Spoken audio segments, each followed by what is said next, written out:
Olá, speakers! Sejam bem-vindos ao primeiro podcast da Integridade da Speak Brasil. Eu sou Simone Valarini, da área de Regulação e Comercialização de Energia Elétrica e embaixadora da Integridade. Caso tenha algum interesse ou alguma dúvida, entre em contato com o embaixador da Integridade.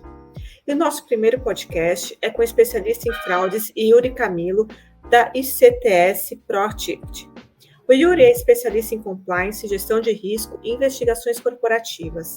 Ele tem quase 20 anos de experiência, tendo trabalhado como investigador da Polícia Civil por 11 anos e há 6 anos trabalha no setor corporativo. Yuri, seja bem-vindo e muito obrigada por ter aceitado o nosso convite. Agradeço, Simone, e o pessoal da Speak Brasil, pelo convite, em participar desse processo, com vocês. Muito importante e muito interessante. Então, fico satisfeito aqui, honrado em participar. Yuri, o que você fez para ir para essa área investigativa e qual a maior diferença entre a Polícia Civil e o mundo corporativo? Bom, eu iniciei minha carreira lá em 2003, 2004, na Polícia Civil, então sempre tive um viés mesmo para o lado investigativo. Então, durante a Polícia Civil, eu trabalhei muito com crimes contra o patrimônio, que a gente costuma chamar de furtos, roubos, estelionatos, fraudes, Então, tudo que envolve crime contra o patrimônio era uma das minhas atividades praticamente que diárias durante meus 11 anos no serviço público, combatendo realmente a criminalidade e defendendo aí a sociedade de forma geral, Nos últimos 7 anos, estou no setor corporativo, migrei aí, teve todo esse processo de migração, decidi vir para o setor corporativo em outro estado até, porque fui policial em Rondônia, em Porto Velho, e hoje moro em São Paulo, há quase 8 anos, e dos quais 7 anos estou já no setor corporativo, trabalhando como consultor de compliance e especialista em investigações corporativas e principalmente em entrevistas forenses, E é uma área que eu sou apaixonado, Então, assim, falar de entrevistas ou falar de investigação de fraude ou investigação de assédio ou desvio de comportamento é algo que me agrada bastante e eu faço isso diariamente, Então, é uma honra falar com vocês sobre esse tema aqui que eu gosto bastante. Não sei se você sabe, mas de acordo com uma estatística da Associação dos Examinadores Certificados de Fraudes, até 5% do faturamento das empresas é perdido com esse tipo de desvio. E o seu trabalho é basicamente esse daí, de saber se houve fraude ou não. Qual que você acha que deve ser a prevenção, e uma detecção rápida também?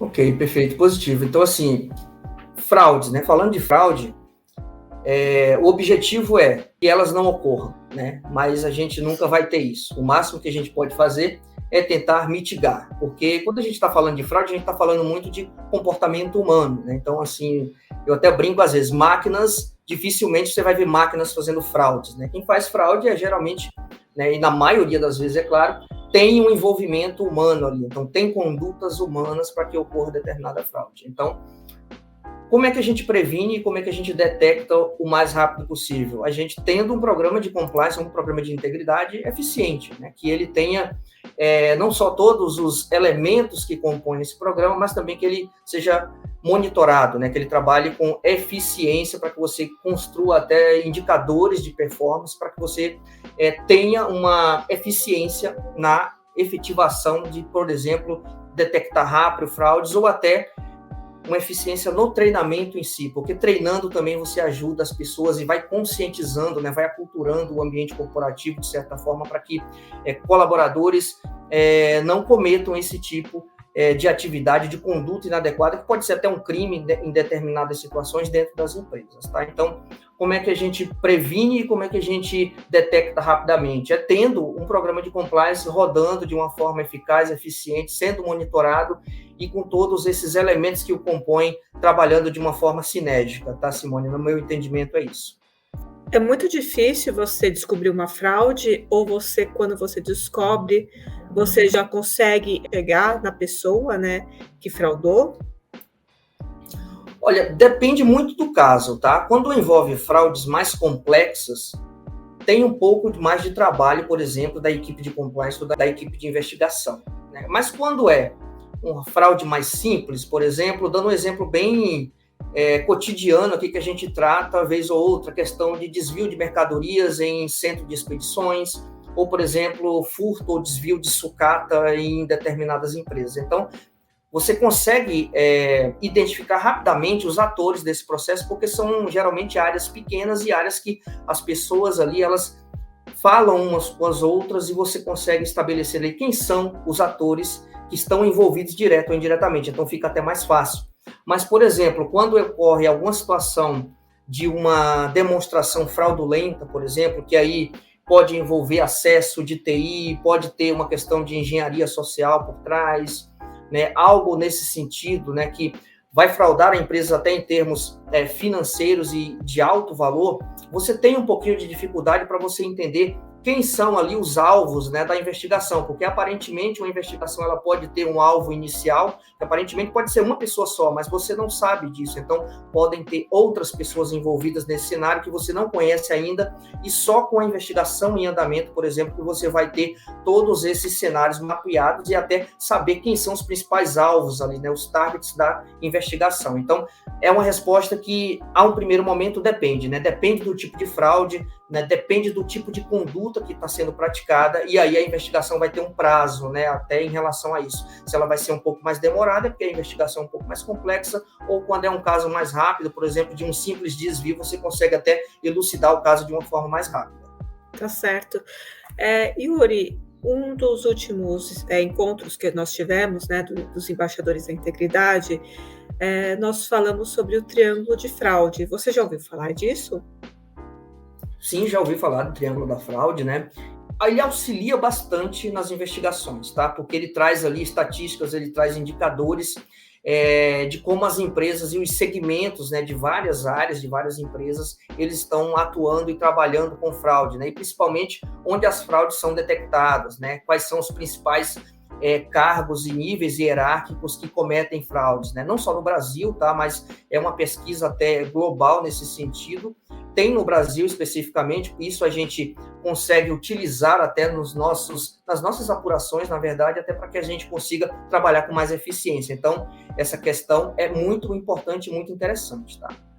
É bem interessante mesmo e é bem importante, né? A gente tem que sempre ficar atento. Exatamente.